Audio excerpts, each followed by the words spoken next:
Jamie Gangel is here and has been working her sources. She joins me now. What are you hearing about the House Speaker fight? Well, first of all, I just want to say this dysfunction has now become death threats. We've been sitting here for 13 days now. This is just extraordinary. But let me suggest this. Different people have different agendas.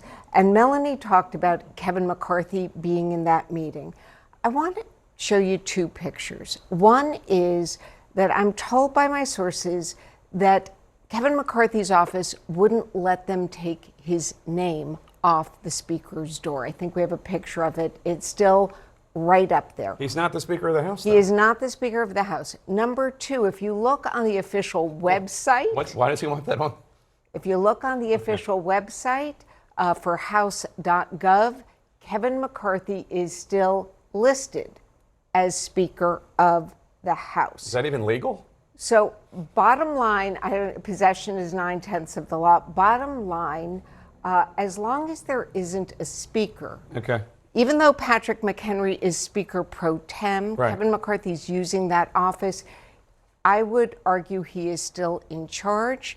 And I'm told that his team is supposedly helping Jim Jordan with this great strategy, going toward a third vote, where we're told the numbers are likely to get worse for Jim Jordan. I'm not sure that Kevin McCarthy is acting in Jim Jordan's best interest. It seems, my sources say, they think he's just holding on to this, the sign and the listing in house.gov. And we've also heard Congressman Tom Massie said something earlier today about how he didn't think Congressman Steve Scalise was acting in Jim Jordan's best interest. So, I mean, you have a lot of people here that are not helping Jim Jordan. Right now, in this closed-door meeting, I've been told that some of these holdouts are telling Jim Jordan it's over. Right. We'll see if Jim Jordan is even capable of hearing that. I'm not quite sure that he is. Correct. And Melanie reported, I think it was yesterday, that the opponents to Jim Jordan were actually keeping no votes in their back pocket. To make it look like it was going to get worse and worse and worse. Exactly. That he was eroding. Correct. The aid package that President Biden is going to pitch to the American people tonight cannot actually pass Congress because there is not a House Speaker. And right now on Capitol Hill, Republican Congressman Jim Jordan and his effort to bully his way into the House Speaker's chamber has run into the reality that he doesn't have the votes. But that does not mean that he's giving up. Not having the votes has never stopped Mr. Jordan before. Remember, he didn't give up when Donald Trump lost the 2020 election. He was a major player in the conspiracy to overturn the will of the people and keep Trump in office. Nor are his supporters giving up, some of them even going so far as to threaten Republicans and their spouses if those Republicans voted against Jordan's grab for the Speaker's gavel. Congresswoman Mariannette Miller Meeks of Iowa said in a statement that she has, quote, received credible death threats and a barrage of threatening calls after flipping her Speaker vote from Jordan on Tuesday for House Appropriations Chairwoman Kay Granger on Wednesday. Congressman Steve Womack of Arkansas said his office has been flooded with calls, and there's been, quote, lots of profanity. And Nebraska Congressman Don Bacon's wife received menacing text messages. Jordan on X, formerly known as Twitter, has come out and said, quote, no American should accost another for their beliefs. We condemn all threats against our colleagues, and it is imperative that we come together. Stop. It's abhorrent. He said that last night. Of course, the campaign to pressure people was announced on, I think, Saturday night or Sunday morning. He came out yesterday.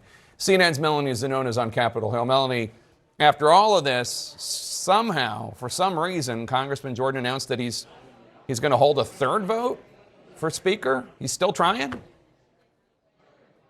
Yeah, well, Jim Jordan's new plan is actually the same as his old plan, which is he's going to try to win over his opposition and potentially fight this thing out on the floor, even though it's clear he is nowhere near having the votes it's going to take to become Speaker. Actually, earlier today, he initially rallied around a resolution that would have temporarily empowered interim Speaker Patrick McHenry. This was an idea that, in his mind, could have given him more time to try to build support, rally around his candidacy, and, take away the chaos of a speakerless House. But he quickly abandoned that plan when he got blowback from his own conservative supporters about that idea during a closed-door meeting. We caught up with him after that meeting. Here's what he had to say.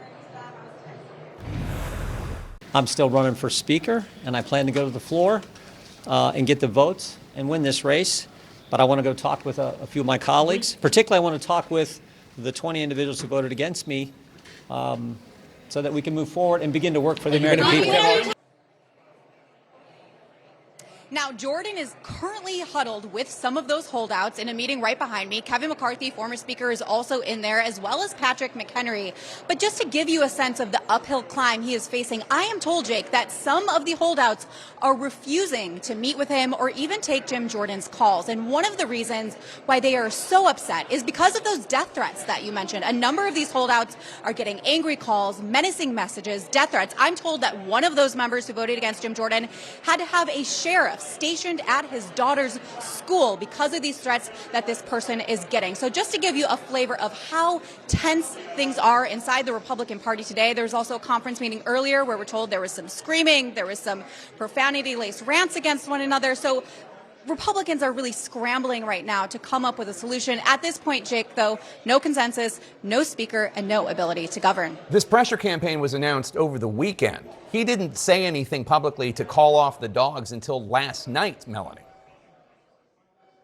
And that is why some members are so upset, because they said he could have done way more to try to stand these conservative attacks down. Remember, some of these conservative media figures and leaders were posting office numbers and encouraging people to go after these members and let them know how they feel. So that is why there is just so much emotion right now and why the feelings are so raw inside the Republican conference, Jake.